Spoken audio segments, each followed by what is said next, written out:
Hello student, मैं राज sir राज physics classes में आपका स्वागत करता हूं। और आज हम लोग देखने जा रहे हैं ब्रेन का मस्तिष्क का पार्ट थर्ड। ठीक है ना। पार्ट थर्ड देखेंगे। पार्ट टू तक हम लोगों ने कवर कर लिया है।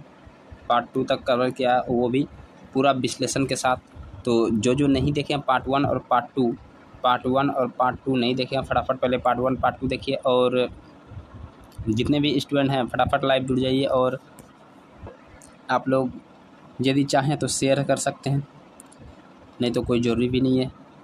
तो चलिए आज का हम लोग क्वेश्चन स्टार्ट करते हैं। तो आज का पहला क्वेश्चन, और आज एक्सप्लेन थोड़ा कम रहेगा। क्यों? क्योंकि पार्ट वन और पार्ट टू में हम लोग काफ़ी एक्सप्लेन से पढ़ चुके हैं, और उसी एक्सप्लेन के अनुसार आज हम लोग ऑब्जेक्टिव देखेंगे। ठीक है ना। तो आप लोग फटाफट जो भी जुड़े हुए हैं फटाफट आप जो है कमेंट कर दीजिए। जो जुड़े हुए हैं फटाफट कमेंट कीजिए जल्द से जल्द। तो चलिए, और बता दें आप लोगों को कि प्रत्येक दिन लाइव जो है 2 बजे क्लास होता है। प्रत्येक दिन लाइव 2 बजे क्लास होता है। तो आप लोग प्रत्येक दिन जुड़ के जो है फ़ायदा उठा सकते हैं, लाभ उठा सकते हैं। तो इसमें जो है वो टारगेट है बीपीएससी प्री का, दरोगा हो गया, दरोगा जो एसएससी जीडी का एग्ज़ाम दे रहे हैं उससे भी यदि कोई जो है ना क्वेश्चन पूछता है साइंस का तो ये कवर कर देगा। और रेलवे के लिए रामबाण रहेगा। ठीक है ना। तो रेलवे के लिए बहुत इंपॉर्टेंट होगा। तो चलिए स्टार्ट करते हैं आज का क्वेश्चन। आज का पहला क्वेश्चन है कि वह पदार्थ जो प्ररोह तना की वृद्धि को प्रोत्साहित करता है, ऑक्सीजन, विटामिन, एंजाइम या क्लोरोफिल, क्या हो जाएगा? फटाफट कमेंट कीजिए जल्द से जल्द। तो इसका आंसर क्या हो जाएगा? इसका आंसर हो जाएगा ऑक्सीजन। इसका आंसर क्या हो जाएगा? इसका आंसर हो जाएगा ऑक्सीजन। तो इसके बारे में हम ऑक्सीजन के बारे में सब कुछ बता चुके हैं, इसलिए जो है ज़्यादा एक्सप्लेन आज नहीं करेंगे। नेक्स्ट क्वेश्चन पर हम लोग चलते हैं।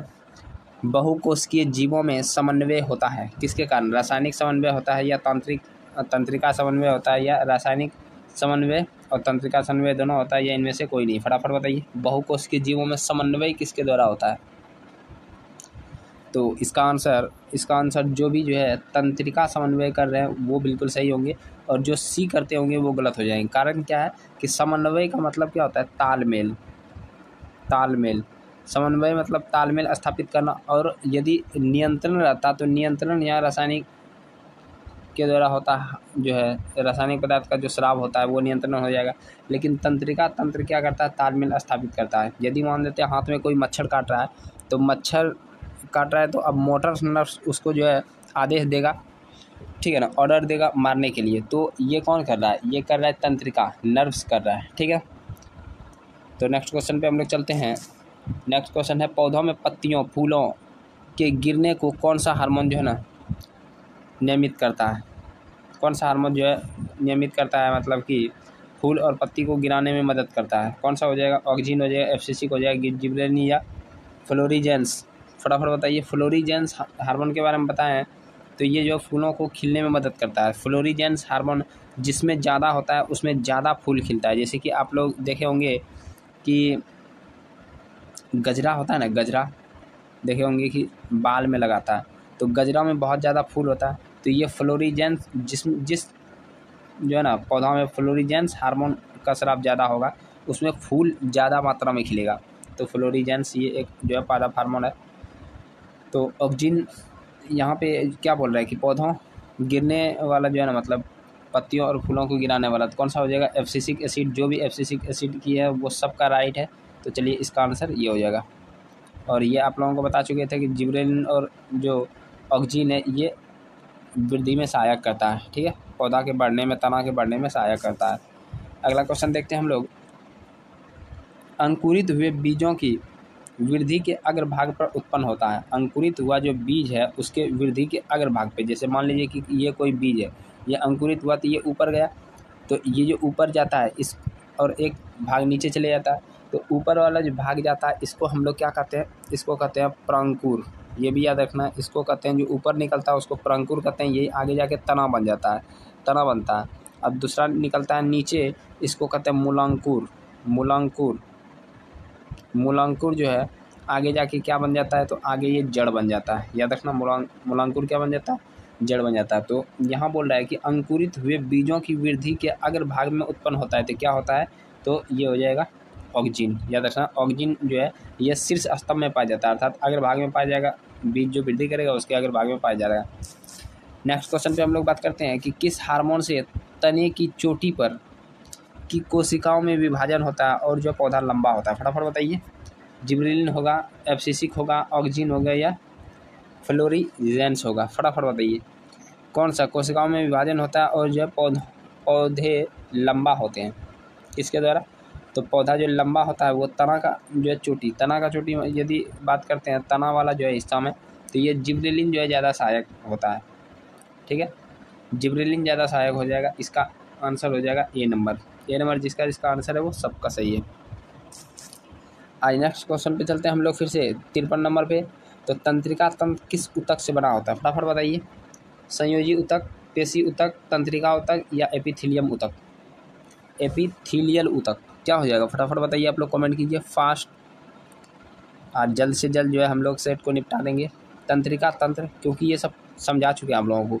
जो नहीं पार्ट 1 देखे हैं वो पार्ट 1 और पार्ट 2 उससे जो है ना पूरा रिक्वेस्ट है, आग्रह है कि वो पार्ट 1 और पार्ट 2 देखें। पार्ट 1 पार्ट 2 देखने के बाद आपके दिमाग में बहुत सारा कॉन्सेप्ट खुल जाएगा। तंत्रिका तंत्र किस ऊतक से बना होता है, तो जो आंसर तंत्रिका ऊतक दे रहे हैं ये सही है, और जो संयोजी ऊतक मार रहे हैं वो गलत है। बोलिए संयोजी ऊतक क्यों गलत है, क्योंकि ये ब्लड का है। संयोजी ऊतक हम लोग देखते हैं कि खून किससे बना होता है, तो खून जो ऊतक है उसमें तरल संयोजी ऊतक होता है, तो ये खून का हो जाता है। ठीक है ना, तो इसका आंसर क्या हो जाएगा, तंत्रिका ऊतक हो जाएगा। तंत्रिका जो तंत्र बना होता है वो तंत्रिका ऊतक से बना रहता है। नेक्स्ट क्वेश्चन पे अब हम लोग बात करते हैं कि प्रतिवर्ती क्रियाएं किस अंग के द्वारा संपन्न होती है। प्रतिवर्ती क्रिया, फटाफट बताइए। प्रतिवर्ती क्रिया किस अंग के द्वारा संपन्न होती है, मेरुरज्जु, मस्तिष्क, ऐच्छिक पेशियां या अनैच्छिक पेशियां। तो प्रतिवर्ती क्रिया यदि बात करते हैं हम लोग, तो ये ऐसे मेनली तो जो है दोनों के द्वारा जो प्रतिवर्ती क्रिया होता है संपन्न, मेनली दोनों के द्वारा होता है। बट यहाँ पे ज़्यादा जो है प्रेफरेंस जो दिया गया है मेरुरज्जु को दिया गया है, तो याद रखना मेरुरज्जु इसका आंसर हो जाएगा, मेरुरज्जु आंसर हो जाएगा। तो नेक्स्ट क्वेश्चन पे हम लोग चलते हैं। लैंगरहैंस की द्वीपिकाएँ उपस्थित होती है कहाँ पे, वृक्क में होता है, यकृत में होता है, हृदय में होता है या अग्न्याशय में होता है। ये तो किसी का गलत नहीं होना चाहिए।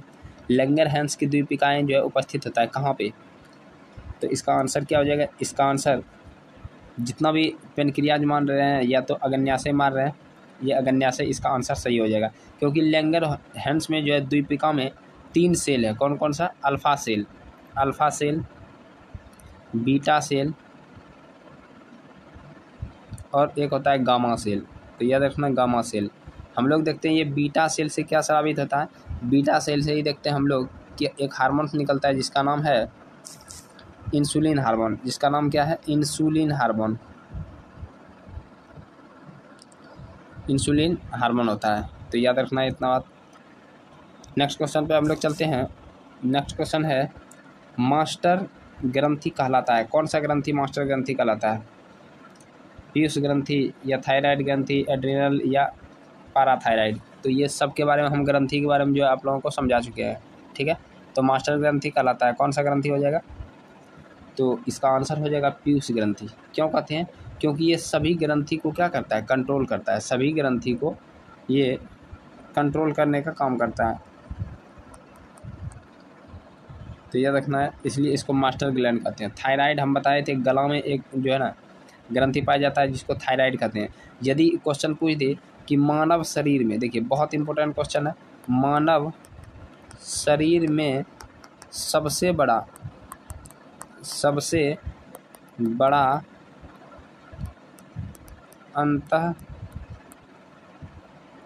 अंतःस्रावी ग्रंथि, तो कौन सा हो जाएगा, थायराइड। याद रखना है कौन सा हो जाएगा, थायराइड। तो याद रखना थायराइड हो जाएगा। यदि बोल दे मानव शरीर का सबसे बड़ा ग्रंथि, मानव शरीर का सबसे बड़ा ग्रंथि, तो इसका आंसर हो जाएगा यकृत। याद रखना, ये बहुत इंपॉर्टेंट क्वेश्चन है और ये बहुत बार जो है एनटीपीसी वगैरह में पूछा हुआ है, बीपीएससी में भी पूछा हुआ है। तो इस तरह का क्वेश्चन पूछा जाता है तो आप लोग याद रखिएगा कि मानव शरीर का सबसे बड़ा यदि ग्रंथि पूछ रहा है तो वो लीवर होगा, यकृत होगा। लेकिन सबसे बड़ा अंतःस्रावी ग्रंथि पूछेगा तो ये थायराइड होता है। थायराइड के बगल में ही होता है पाराथायराइड। जैसे कि मान लीजिए कि ये कोई आदमी है, ठीक है ना, ये कोई आदमी है और ये अपने पीठ पे बैग रखा है ना, तो ये आदमी मान लीजिए थायराइड है तो पीछे वाला बैग जो है पाराथायराइड होगा। उसी प्रकार से जो है थायराइड के पीछे लटका हुआ होता है कौन सा, पाराथायराइड। और एड्रीनल जो होता है ये एड्रीनल ग्रंथि से एक हार्मोन निकलता है जिसको एड्रीनलिन कहते हैं। एड्रीनलिन को हम लोग लड़ो और उड़ो हार्मोन कहते हैं। लड़ो उड़ो कौन सा हार्मोन है, लड़ो और उड़ो, ये हार्मोन है एड्रीनलिन हार्मोन। तो ये जो है आप लोगों को याद रखना है। यदि बात करते हैं पाराथायराइड क्या करता है, तो ये जो है पोटेशियम और कैल्शियम को कंट्रोल करता है। याद रखना, पोटेशियम और कैल्शियम को कंट्रोल करने का काम करता है, इतना बात याद रखना है। तो चलते हैं हम लोग नेक्स्ट क्वेश्चन पे। नेक्स्ट क्वेश्चन है मस्तिष्क के बाहरी झिल्ली को क्या कहते हैं, पायामेटर, ड्यूरामेटर, अरेक्नाइड या इनमें से कोई नहीं। क्या हो जाएगा, मस्तिष्क का जो बाहरी झिल्ली है, देखिए मस्तिष्क का दो भाग है, एक बाहरी झिल्ली भी है और भीतरी झिल्ली भी है। तो बाहरी झिल्ली को कहते हैं ड्यूरामेटर, बाहरी झिल्ली को क्या कहते हैं, ड्यूरामेटर। और पायामेटर जो होता है ये आंतरिक झिल्ली होता है, ये याद रखना। मस्तिष्क का जो बाहरी झिल्ली होता है वह ड्यूरामेटर हो जाएगा, ये वाला, और पायामेटर जो है आंतरिक झिल्ली होता है। तो नेक्स्ट क्वेश्चन पे हम लोग चलते हैं। मनुष्य में स्पाइनल जो है नर्व्स की संख्या कितनी होती है। नर्व्स जो है, नर्व्स नहीं होना चाहिए, क्या होना चाहिए, नर्व्स होना चाहिए, ठीक है ना, नर्व्स होना चाहिए, नर्व्स नहीं, नर्व्स, ठीक है, नर्व्स। इसको थोड़ा करेक्ट कर लेना है, नर्व्स, ठीक है, नर्व्स होगा। तो मनुष्य में स्पाइनल जो है कॉर्ड में स्पाइनल जो है नर्व्स की संख्या कितनी होती है, 31, 37, 34 या 25। तो याद रखना कितना हो जाएगा, मनुष्य में स्पाइनल की जो संख्या, स्पाइनल नर्व्स की जो संख्या होती है तो कितना हो जाएगा। देखिए ये जोड़ी में, सब क्या है, जोड़ी में, याद रखना ये भी है जोड़ी में, 31 जोड़ी या 37 जोड़ी या 14 या 25। तो जितने भी आंसर जो है आप लोग, बहुत अच्छा है कि आप लोग जो 31 जोड़ी आंसर कर रहे हैं।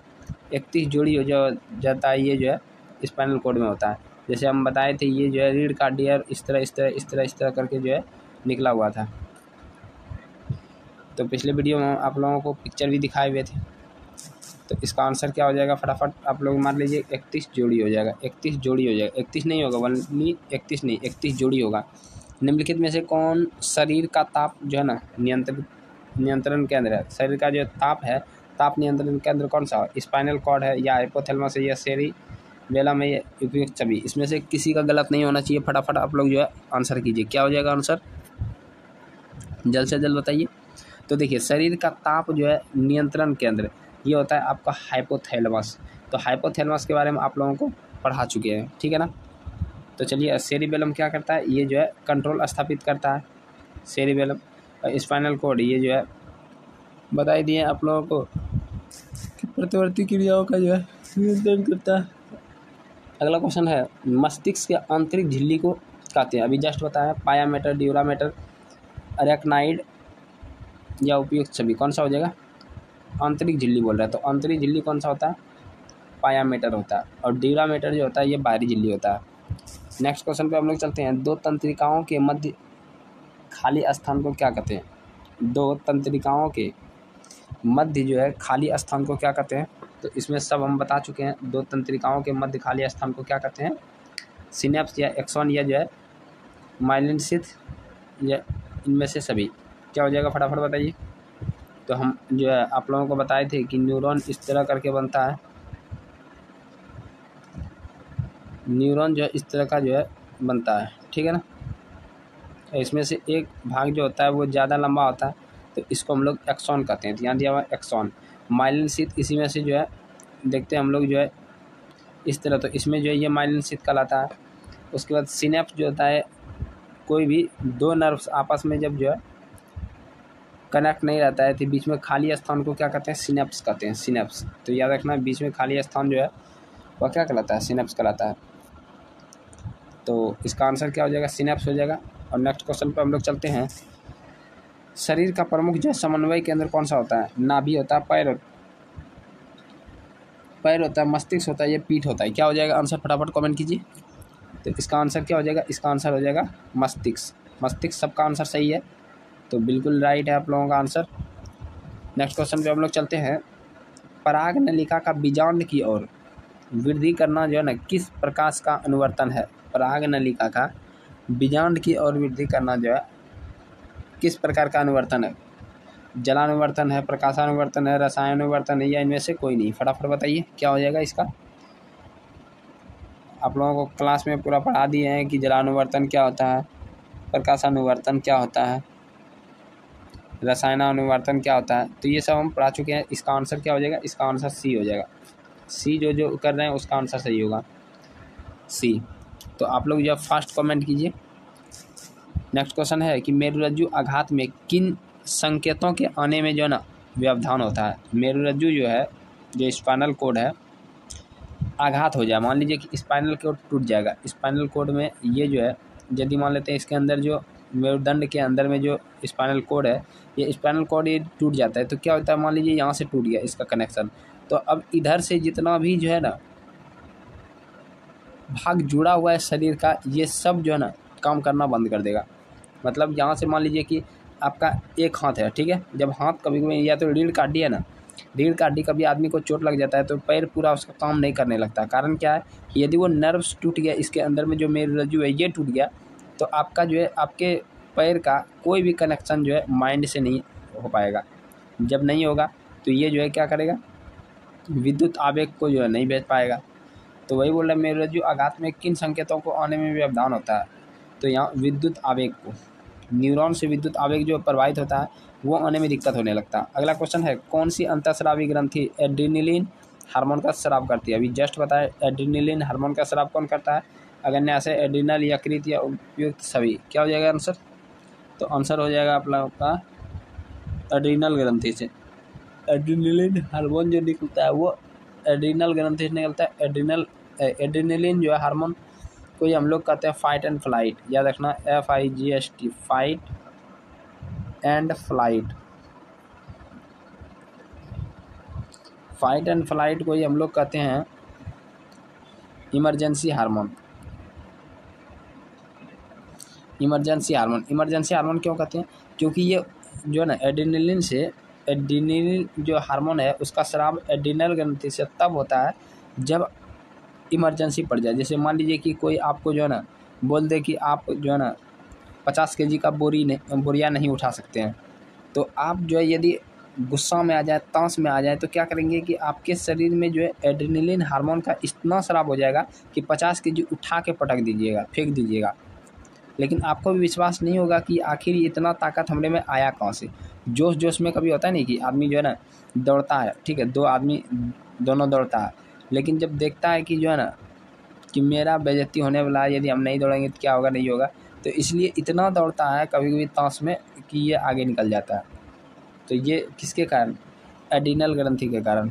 नेक्स्ट क्वेश्चन पे हम लोग चलते हैं। कौन सा हार्मोन रुधिर में शर्करा का जो है नियंत्रण करता है? फटाफट बताइए।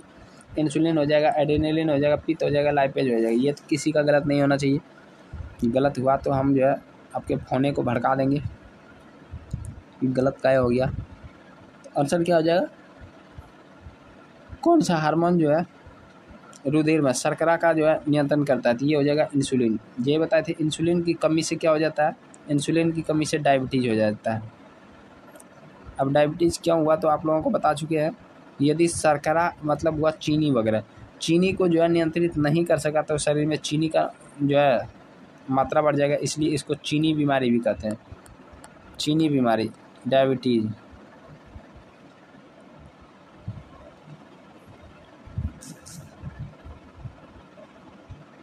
नेक्स्ट क्वेश्चन है, यौवनारंभ से संबंधित किसी एक हार्मोन का नाम बताइए। फटाफट बताइए आप लोग। यौवनारंभ का मतलब क्या हो गया? कि जब यौवनारंभ मतलब हो गया कि यौवन होना, मतलब जवान होना, जवान हो जाना। तो जवान होने के लिए कोई भी जो है ना जो है ये कौन सा हार्मोन इसमें से संबंधित है? तो फटाफट बताइए, इंसुलिन होगा या एस्ट्रोजन होगा या एड्रेनलिन होगी या उपयुक्त सभी हो जाएगा?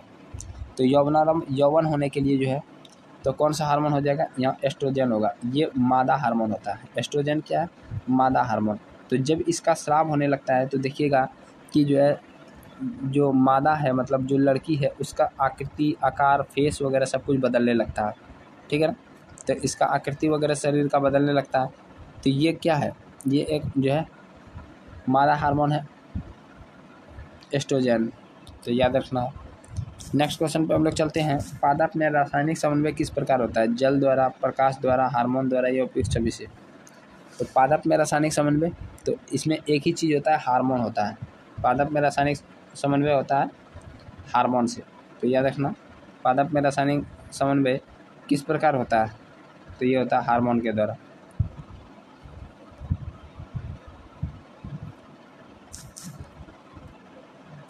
अगला क्वेश्चन है, उस तंत्रिका कोशिका नाम बताएं जो संवेदी तंत्रिका और प्रेरक तंत्रिका कोशिकाओं को जोड़ने का कार्य करता है। तो फटाफट देखिए, यहाँ से बोल रहा है कि यदि मान लेते हैं कि इस तरह का जो है, इस तरह न्यूरॉन है, ठीक है। तो ये न्यूरॉन इस तरह का है। अब इधर ही एक इसी तरह का न्यूरॉन आ जाए, इसी तरह का जो है न्यूरॉन इधर भी है। मान लीजिए कि ये जो है इधर भी उसी प्रकार का न्यूरॉन है।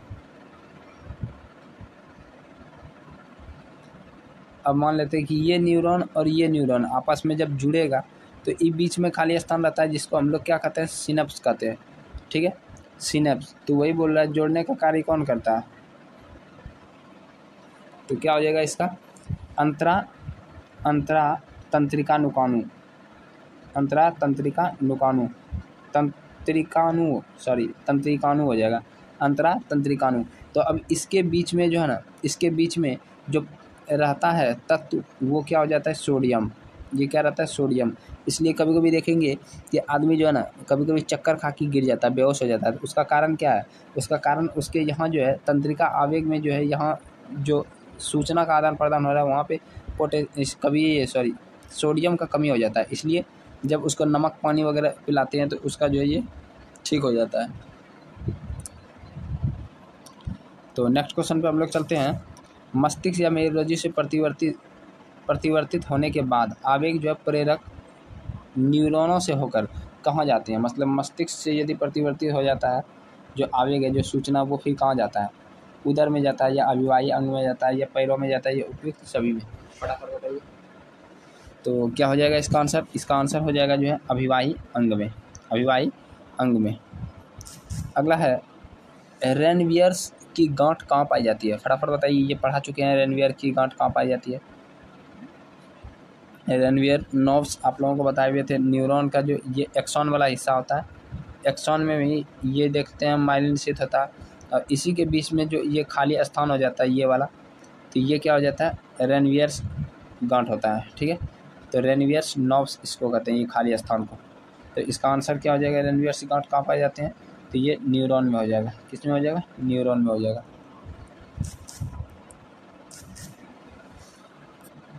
फटाफट कमेंट कीजिए आप लोगों को कैसा लग रहा है ये जो है वीडियो, समझ में आ रहा है ना सबको?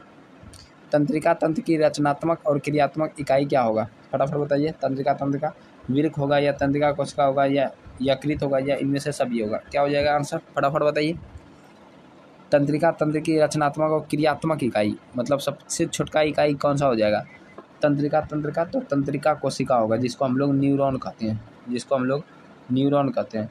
तो न्यूरॉन क्या हो जाएगा? न्यूरॉन जो है सबसे छोटा हो जाएगा। नेक्स्ट क्वेश्चन पे हम लोग चलते हैं। एक तंत्रिका से दूसरी तंत्रिका में जाने के लिए आवेगों को जिस माध्यम से, जिस संगम स्थल से जो है ना गुजरना पड़ता है उसको क्या कहते हैं?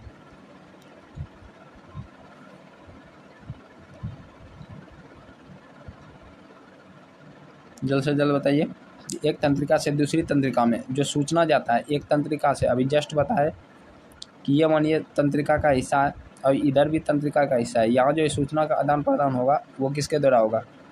तो यहाँ जो आदान प्रदान होता है तो वह जगह कौन सा है? तो वो सिनेप्स है, वो सिनेप्स है, याद रखना है। अगला क्वेश्चन है, नशीले पदार्थ का जो है सबसे अधिक प्रभाव मस्तिष्क के किस हिस्से पर पड़ता है। मतलब नशीला पदार्थ यदि जो है सेवन कर रहा है, जैसे दारू पी रहा है, गांजा पी रहा है, भांग पी रहा है, सिगरेट पी रहा है, तो ये सभी का जो है केंद्र कहाँ पे है, फटाफट बताइए किस भाग पर पड़ता है ये ज़्यादा। नशीला पदार्थ यदि जो है हम पीते हैं तो कौन से भाग पे ज़्यादा जो है दिक्कत होता है, अनुमस्तिष्क, मध्य मस्तिष्क या अग्र मस्तिष्क, फटाफट बताइए।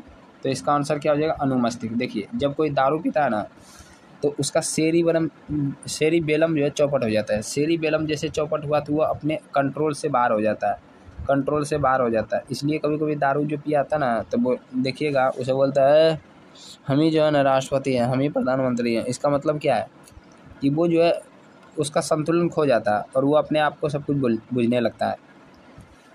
तो इसका आंसर क्या हो जाएगा, अनुमस्तिष्क हो जाएगा। अनुमस्तिष्क, इसको जो है हम लोग इंग्लिश में सेरिबेलम कहते हैं। अगला क्वेश्चन है और ये 75 नंबर क्वेश्चन, ये लास्ट ही क्वेश्चन होगा, ये लास्ट क्वेश्चन है।